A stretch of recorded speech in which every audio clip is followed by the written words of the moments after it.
माताडोर बन बोला। इथे खूप वर्षापासून रोड नाही, गटर नाही आणि पाण्याची तर खूपच त्रास होत आहे। रस्ता करतो म्हणून ग्रामपंचायत काम सुरू तर केलेले आहे, पण अजूनपर्यंत रस्ता झालेला नाही, गटर झालेलं नाही।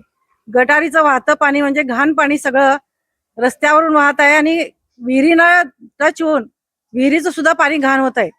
पिण्याच्या पाण्याचा तर त्रास आहेच, पण वापरायला सुद्धा पाणी इथे मिळत नाही। चावीला नळाला तर पाणी येतच नाही। मग ग्रामपंचायतला आम्ही विचारलं तर पाणी आम्ही सोडतो, रस्ता करायला लागलोय, गटर करायला लागलोय म्हणून त्यांनी सांगायला लागले। त्यांचं काम चालू आहे, पण जत्रा जवळ आले, पण काम केव्हा सुरू होणार ते पूर्ण? ते घाण पाणी तर असं रस्त्यावरून वाहत आहे, येणाऱ्या जाणाऱ्याला त्रास होत आहे, गाड्या पडत आहेत, रस्ता असा खास खळग्याने भरून गेलेला आहे, माती झालेली आहे सगळीकडं, गटारी उंच उंच झालेल्या आहेत, घरात जाताना सुद्धा वयस्कर लोक पडत आहेत। पाण्याचा एवढा त्रास आहे की असलेल्या विहिरी किंवा बोरिंग सुद्धा आटलेल्या आहेत। आता पाण्याचा फार त्रास होत आहे। त्यांनी प्रत्येक वेळेला विचारलं तर वॉटरमॅन म्हणतोय की वॉल खराब झाले, पाईप खराब झाले। प्रत्येक वेळेला हे कारण जर दिले तर पुढं कसं काय करायचं आहे? आता हा त्रास आहे तर जत्रेच्या वेळेला काय करणार? आणि आम्ही शिओना किंवा पीडीओना विचारलं तर ते म्हणतात की आम्ही पाणी सोडतो। मग पाणी जातंय कुठं? हा पाण्याचा प्रश्न, गटारीचा रस्त्याचा प्रश्न हा सोडवलाच पाहिजे। खूप खूप त्रास होत आहे वैभवनगर सेक्टर नंबर 2 ला।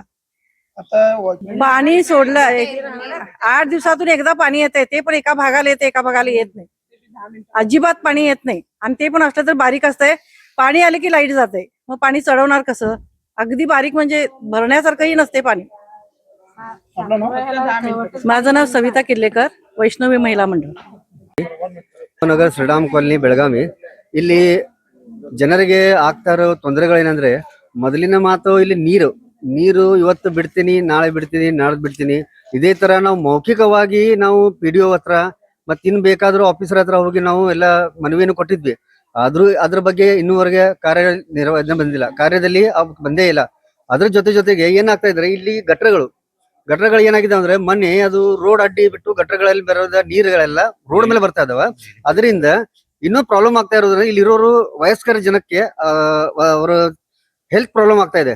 ಸೊ ಮತ್ತೊಂದು, ಇಲ್ಲಿ ನಾವು ನೀರು ಇವತ್ತು ಬರುತ್ತೆ 8 ದಿನಕ್ಕೆ 10 ದಿನಕ್ಕೆ ಒಂದ್ಸಲ ನೀರ್ ಬರುತ್ತೆ। ಅದ್ರ ಬಂದ್ರೆ ಒಂದು ಕ್ರಾಸ್ ಅಲ್ಲಿ ಬರುತ್ತೆ, ಇನ್ನೊಂದು ಕ್ರಾಸ್ ಅಲ್ಲಿ ಬರಲ್ಲ, ಇನ್ನೊಂದು ಕ್ರಾಸ್ ಅಲ್ಲಿ ಬಂದ್ರೆ ಮತ್ತೊಂದು ಕ್ರಾಸ್ ಅಲ್ಲಿ ಬರಲ್ಲ। ಈಗ ನಾವು ಯಾರಾದ್ರೂ ಕೇಳಕ್ ಹೋದ್ರೆ ಒಬ್ರು ಏನಂತಾರೆ, ಇದ್ರ GGM ದವ್ರು ಮಾಡಿದಾರ, ಸೊ ಅವ್ರ ಪ್ರಾಬ್ಲಮ್ ಐತಿ, ನಾವು ಈ ಬೇರೆ ಕಾಂಟ್ರಾಕ್ಟರ್ ನಾ ಯಾಕೆ ಮಾಡ್ಕೊಡ್ಲಿ? ಕಾಂಟ್ರಾಕ್ಟರ್ ಕೇಳಕ್ ಹೋದ್ರೆ ಅವ್ರ ಏನಂತ, JGM ಅವ್ರ ಕೆಲಸ ಅವ್ರು ಮಾಡ್ಕೊಡ್ಬೇಕು। ಇದನ್ನ ನಾವು PDO ಹತ್ರ ಧ್ಯಾನಕ್ಕೆ ತಂದಿದ್ವಿ, ಆದ್ರೂ ಆ ಕೆಲಸಗಳು ಆಗ್ತಾ ಇಲ್ಲ। ಸೊ ಈ ಕೆಲಸಗಳು ಆಗಬೇಕು, ಮತ್ತ ಈ ಜನರ ತೊಂದರೆಗಳನ್ನ PDO ಆಗಲಿ, ಮೇಲಧಿಕಾರಿಗಳಾಗಲಿ ಇದನ್ನ ಸರಿಯಾಗಿ ಸ್ಪಂದಿಸಿ ನಮ್ಮ ಜೊತೆ, ನಮ್ಮ ಇಲ್ಲಂದ್ರು ಇಲ್ಲಿ ಒಂದು 2,500 ಮನೆಗಳಿದಾವ, 2,500 ಅಲ್ರಿ, 2,500 ಮನೆಗಳಿದಾವ, 15,000 ಜನ, 15ರಿಂದ 20,000 ಜನ ವಸತಿ ಮಾಡ್ತಾರ। ಸೊ ಈ ಜನಕ್ಕೆ ನೀರಿನ ತೊಂದರೆ ತುಂಬಾ ಆಗ್ತಾ ಇದೆ, ಆ ನೀರಿನ ತೊಂದರೆ ನಿವಾರಿಸಬೇಕು, ಈ ಗಟರಗಳನ್ನ ಮಾಡ್ಕೊಡ್ಬೇಕು। ಅದೇ ಪ್ರಕಾರ ಈಗ ಬರೋದು ಏಪ್ರಿಲ್ ಅಲ್ಲಿ ನಮ್ಮ ಜಾತ್ರಾ ಇದೆ, ನಮ್ಮ ಈ ಕಂಗ್ರಾಳಿ ಜಾತ್ರೆ ಇದೆ। ಜಾತ್ರೆಗೆ ನಮ್ಮ ಮನೆಗೆ ಬರೋರು ನೆಂಟರು ಬರ್ತಾರ। ಸೊ ನಮ್ಗೆ ನೀರ್ ಆಗ್ತಾ ಇಲ್ಲ, ನಾವು ಅವ್ರನ್ನ ಹೆಂಗ್ ಕರೆಸ್ಬೇಕಂತ ಯೋಚನೆ ಮಾಡ್ತಾ ಇದ್ವಿ।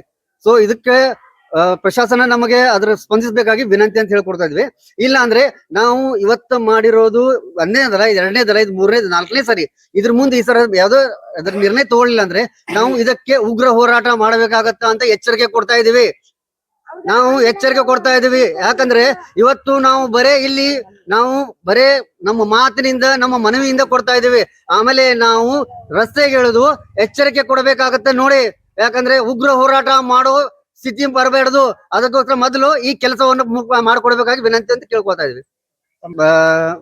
ಶ್ರೀರಾಮ್ ಜನಸೇವಾ ಸಂಘದ ಸೆಕ್ರೆಟರಿ।